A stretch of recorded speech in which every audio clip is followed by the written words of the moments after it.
Hi எல்லோரும் எப்படி இருக்கீங்க? நல்லா இருக்கீங்க தான் நம்புகிறேன். இன்றைக்கி என்ன வீடியோ அப்படின்னு சொன்னால் டிசிஷன் மேக்கிங். நம்ம லைஃப்லேயே ரொம்ப முக்கியமான பகுதினா இந்த டிசிஷன் மேக்கிங் தான். ஏன்னா இந்த டிசிஷனால் நிறைய பேர் லைஃப் நல்லதாகவும் மாறி இருக்குது, நிறைய பேர் லைஃப் ரொம்ப ரிக்ரெட்ஃபுல்லாகவும் மாறி இருக்குது. உங்களுடைய லைஃப் அப்படின்னு சொல்லி கமெண்ட்டில் சொல்லுங்கள். ஏன்னா நம்மளே நிறைய நேரத்தில் ஐயோ இந்த டிசிஷன் எடுத்ததுனால இவ்வளோ கஷ்டப்படுறேனே அப்படின்னு சொல்லிட்டு தலையில் கை வச்சுட்டு உட்காருவோம், இன்க்ளூடிங் மீ. அதுக்கப்புறமா நான் இதை ரொம்ப கஷ்டப்பட்டு தான் கற்றுக்கிட்டேன். அதனால் நான் இந்த வீடியோவில் உங்களுக்கும் ஷேர் பண்ணுறேன், உங்களுக்கு ஹெல்ப்ஃபுல்லாக இருக்கும்.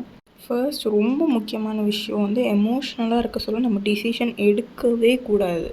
நம்ம எமோஷ்னலாக இருக்க சொல்ல டிசிஷன் எடுத்தோம் அப்படின்னு சொன்னால் அது மேக்ஸிமம் தப்பாக தான் ஆகும். நீங்கள் ரொம்ப நார்மலாக இருக்கீங்க, நீங்கள் டிசிஷன் எடுங்க, அதுதான் கரெக்டு.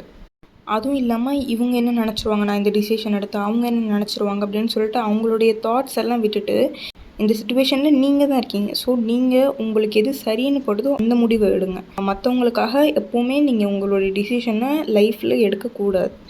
ஏன்னா மற்றவங்க இப்போ இருப்பாங்க, நாளைக்கு இருப்பாங்கன்னு நம்மளால சொல்ல முடியாது. அதனால் உங்கள் கரியரில் இருக்கட்டும், or else your passion, profession எதுலனாலுமே மற்றவங்களுக்காக எடுக்காதீங்க. உங்களுக்கு எது பிடிச்சிருக்கோ அதை எடுங்க. எது சரி எது தப்பு அப்படின்ற ஒரு விஷயம் ரொம்ப இம்பார்ட்டண்ட்டான விஷயம் டிசிஷன் மேக்கிங்கில். எது சரி எது தப்பு அப்படின்ற 2 சாய்ஸ் இருக்குது டிசிஷன் மேக்கிங்கில். இது ரொம்ப இம்பார்ட்டண்ட் ஸ்டெப். நிறைய பேர் இதை தான் நம்ம மிஸ் பண்ணுறோம். என்ன அப்படின்னு சொன்னால் ரைட்டாக இருக்கும் ஒன்று, ஆனால் கஷ்டமாக இருக்கும், அதனால நம்ம வந்து ராங்கை சூஸ் பண்ணிவிடுவோம்.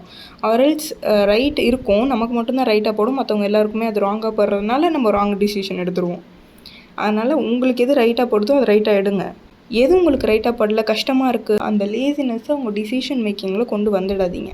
ஏன்னா நீங்கள் ஒவ்வொரு முடிவு இப்போ எடுக்கிறது உங்களுடைய ஃப்யூச்சரை டிசைட் பண்ணும். ஆஃப்டர் ஒரு 5 இயர்ஸ் 2030 நீங்கள் உங்களுடைய லைஃப் எப்படி இருக்கும் அப்படின்றது நீங்கள் இப்போது எடுக்கிற டிசிஷன் வச்சு தான் அந்த ஃப்யூச்சர் சேஞ்ச் ஆகும். அதனால் எப்போ நீங்கள் டிசிஷன் எடுத்தாலும் எமோஷ்னலாக இருக்காதீங்க. உங்களுடைய எமோஷனுக்கு ஏற்ற மாதிரி டிசிஷன் எடுக்காதீங்க. சரியாக தப்பான்னு கவனிங்க. உங்களுடைய கேர்லெஸ்னஸ், உங்களுடைய லேசினஸ் வந்து உங்களுடைய டிசிஷனை ராங் ஆக்காமல் பார்த்துக்கோங்க.